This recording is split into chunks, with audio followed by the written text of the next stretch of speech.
প্রতিশোধ নয়, প্রতিহিংসা নয়, ভালোবাসা, শান্তি ও জ্ঞান। চলে যাওয়ার আগে এটিই ছিল বেগম খালেদা জিয়ার সর্বশেষ বক্তব্য। তিনি বলেছিলেন, আমার চিকিৎসা যেন এই দেশেই হয়, বিদেশ নয়। দেশের মাটিতেই আমি ভরসা রাখতে চাই।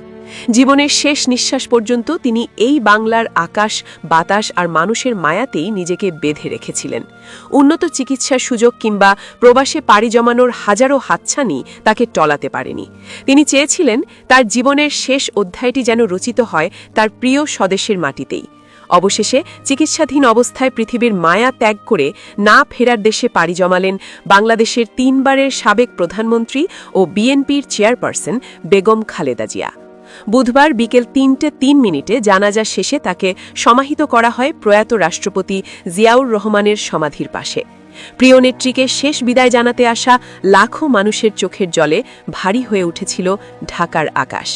তার এই চিরবিদায়ে শোকস্তব্ধ হয়ে পড়েছে পুরো দেশবাসী। একটি অধ্যায়ের পরিসমাপ্তি ঘটিয়ে তিনি চলে গেলেন, কিন্তু রেখে গেলেন এক বিশাল শূন্যতা, যা সহসাই পূরণ হবার নয়। বেগম খালেদা জিয়া ছিলেন বাংলাদেশের রাজনীতির ইতিহাসে এক আপোষহীন সত্তা। দেশের প্রতিটি ক্রান্তি লগ্নে তিনি ছিলেন ঢাল স্বরূপ।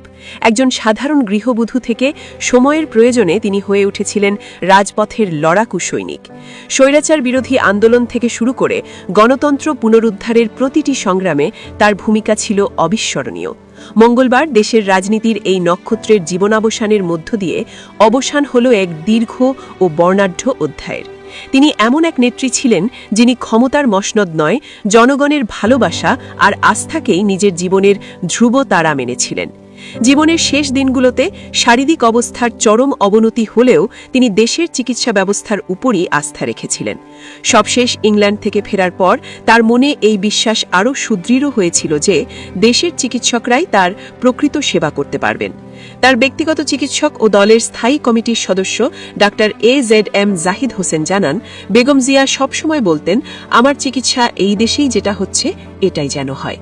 তিনি যেভাবে সুস্থ হয়ে উঠছিলেন তাতে বাংলাদেশের চিকিৎসা ব্যবস্থার গুণগত মান সম্পর্কে তার উচ্চ ধারণা জন্মেছিল। হাসপাতালে যাওয়ার সময়ও তিনি বারবার বলে গেছেন তিনি দেশেই চিকিৎসা করাতে চান। এই মাটির প্রতি তার টান ছিল নারীর, যা প্রয়াণের ভয়কেও তুচ্ছ করে দিয়েছিল। বেগম জিয়ার সহনশীলতা ও ধৈর্য ছিল পাহাড় সম। ডাক্তাররা যখনই তাকে জিজ্ঞেস করতেন, ম্যাডাম আপনি কেমন আছেন, উত্তরে তিনি মৃদু হেসে বলতেন, আমি ভালো আছি। নিজের অসহ্য শারীরিক যন্ত্রণাকে তিনি কখনোই বাইরে প্রকাশ করতেন না। পাহাড় সম কষ্ট বুকে চেপে তিনি সবার সামনে অবিচল থাকতেন। বিগত সরকারের আমলে হাজারো মানসিক ও শারীরিক নিপীড়ন এবং বছরের পর বছর কারাবাস ভোগ করলেও তিনি দেশত্যাগের কথা ভুলেও ভাবেননি। নিজের প্রিয় সন্তানদের থেকে হাজার মাইল দূরে থেকেও তিনি দেশের মানুষকে আপন করে নিয়েছিলেন। একাকিত্ব আর অসুস্থতা তাকে গ্রাস করলেও তিনি তার নীতি আর আদর্শ থেকে এক চুলও সরে আসেননি। একজন মহিয়সী নারী হিসেবে তিনি দেখিয়ে গেছেন কিভাবে সব হারিয়েও মাথা উঁচু করে বাঁচতে হয়।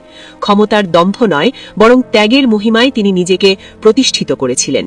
তার চলে যাওয়ায় বাংলাদেশের রাজনৈতিক অঙ্গনে যে শোকের ছায়া নেমে এসেছে তা কোনো দিন মোছার নয়। তিনি চলে গেলেন, কিন্তু তার সেই আপোষহীন চেতনার মশাল উজ্জ্বল থাকবে কোটি মানুষের হৃদয়ে। জীবনের শেষ বেলাতেও তিনি প্রমাণ করে গেলেন তিনি ভালো ছিলেন, কারণ তিনি ছিলেন তার প্রিয় দেশের মাটিতেই। নক্ষত্রের পতন হয়, কিন্তু তার রেখে যাওয়া আলো পথ দেখায় অনাগত ভবিষ্যৎকে। বেগম খালেদা জিয়াও তেমনই এক অবিনাশী স্মৃতি হয়ে বেঁচে থাকবেন বাংলার ইতিহাসে।